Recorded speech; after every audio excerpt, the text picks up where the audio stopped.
जालियांवाला बाग हत्याकांड। आज हम ज्ञान सागर के इस सेशन में एक ऐसे जघन्य हत्याकांड के बारे में चर्चा करेंगे जो अंग्रेजों द्वारा किया गया हिंदुस्तानियों पर अब तक के सबसे बड़ा जघन्य हत्याकांडों में से एक है। आज हम बात 13 अप्रैल 1919 में घटित पंजाब के अमृतसर शहर में उस जलियांवाला बाग हत्याकांड की करेंगे जिसमें हजारों की संख्या में निर्दोष लोगों की मौत हो गई। आज हम इस सेशन में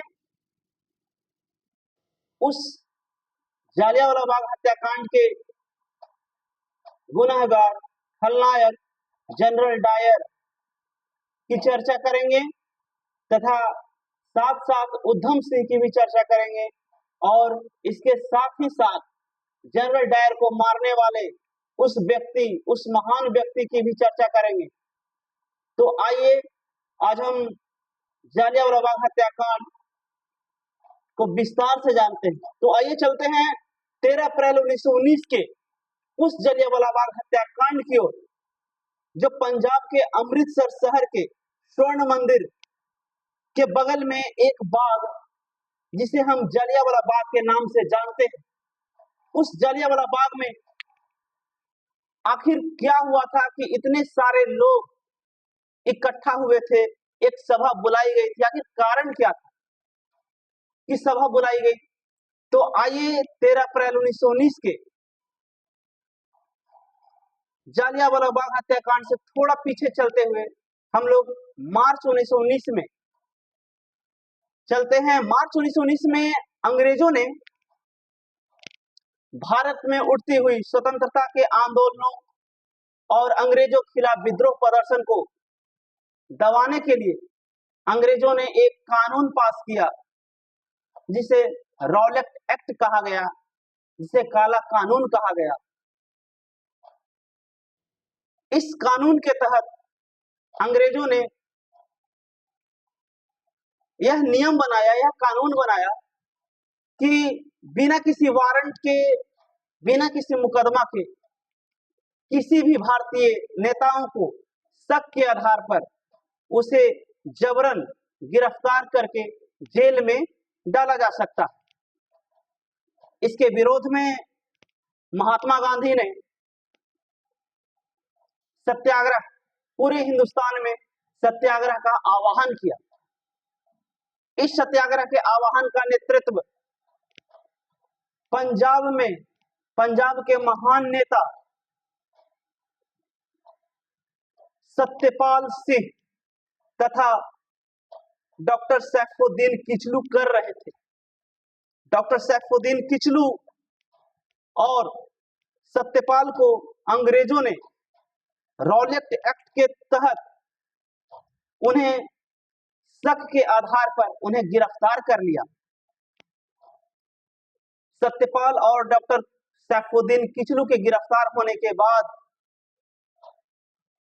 पंजाब में जो आंदोलन चल रहा था, सत्याग्रह चल रहा था, अंग्रेजों के खिलाफ यह उग्र हो गया। लोग यह सोचने लगे कि किसी भी तरह सत्यपाल और डॉक्टर सैफुद्दीन किचलू को बाहर निकाला जाए। इसके लिए पंजाब के अमृतसर शहर के स्वर्ण मंदिर के बगल में स्थित जालियांवाला बाग में एक सभा का आयोजन किया गया। इस सभा का आयोजन 13 अप्रैल 1919 को किया गया, जिस दिन बैसाखी का दिन था, जो सिखों का सबसे बड़ा त्योहार भी माना जाता है।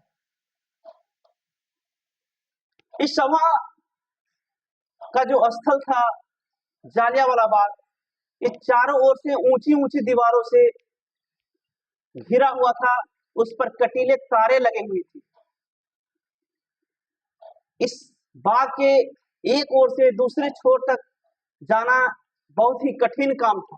इस बाग का एक और संरचना था। इस बाग का, इतने बड़े बाग का मात्र एक ही बाग में जाने का भी रास्ता था और बाग में आने का भी रास्ता था। जब इस सभा का, जो 13 अप्रैल 1919 को सभा का आयोजन किया गया था, जैसे ही यह सभा चल रही थी, इसकी खबर पंजाब के अधिकारी, अंग्रेज अधिकारी ब्रिगेडियर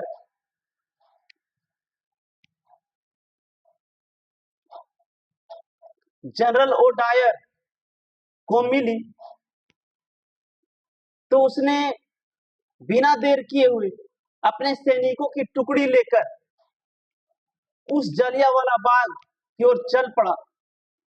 जनरल रेजिनाल्ड डायर ने जलियांवाला बाग मैदान के उस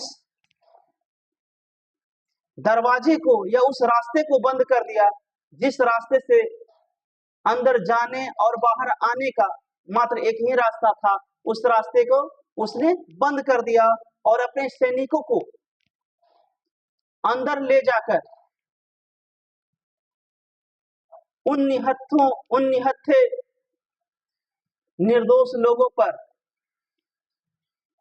गोली चलाने का आदेश दिया।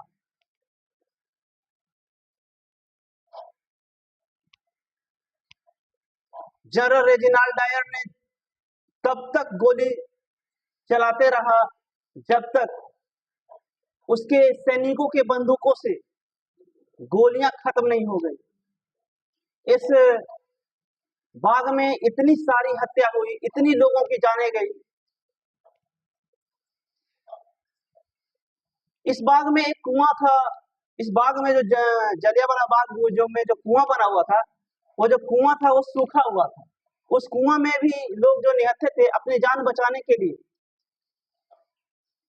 उस कुएं में कूद पड़े, जिससे सैकड़ों लोगों की मृत्यु हो गई। एक आधिकारिक रिपोर्ट के अनुसार इस जलियांवाला बाग हत्याकांड में करीब 1500 लोगों की मृत्यु हुई।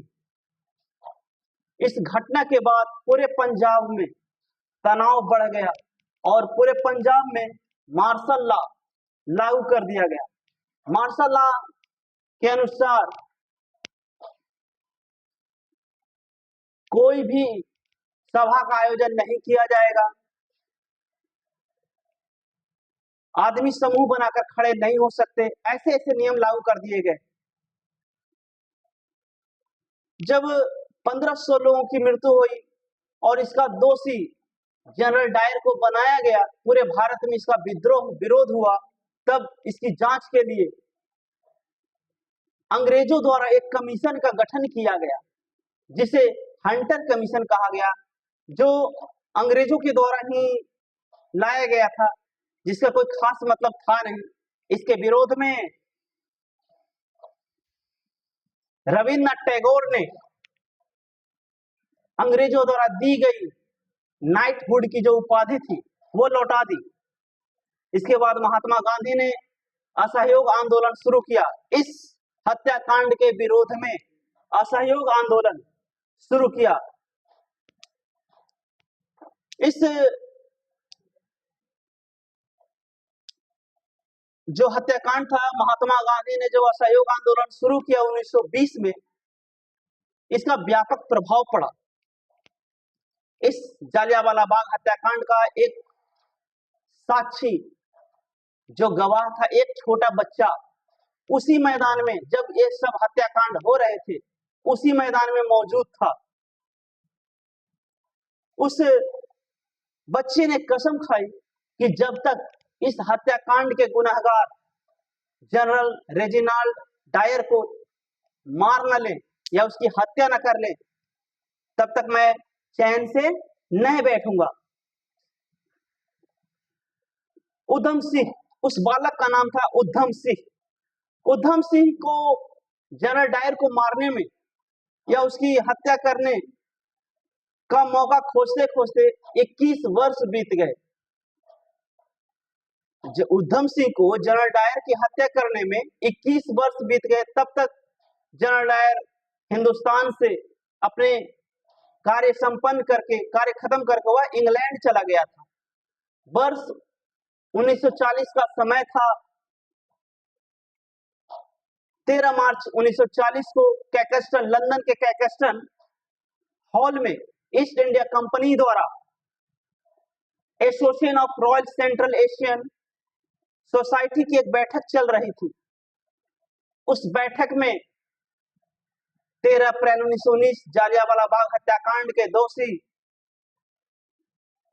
रेजिनाल्ड डायर भी पहुंचा। उसका पीछा करते करते उधम सिंह भी उस हॉल में पहुंच गए और अपने साथ उधम सिंह ने एक पुस्तक ले रखी थी और उस पुस्तक के अंदर एक जगह बनाकर उस पुस्तक में एक बंदूक छिपाई हुई थी। जैसे ही यह सभा खत्म हुआ,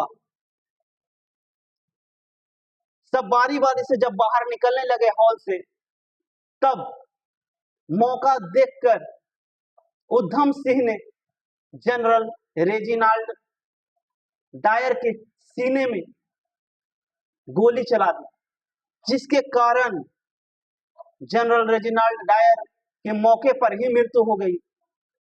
जनरल डायर को मारने के बाद उधम सिंह ने वहां से भागा नहीं, उन्होंने अपनी अंग्रेज अधिकारियों को अपनी गिरफ्तारी दे दी। वे गिरफ्तार हो गए, उन पर मुकदमा चलाया गया और उन्हें दोषी सिद्ध करके लंदन में ही 1940 में उन्हें फांसी दे दी गई।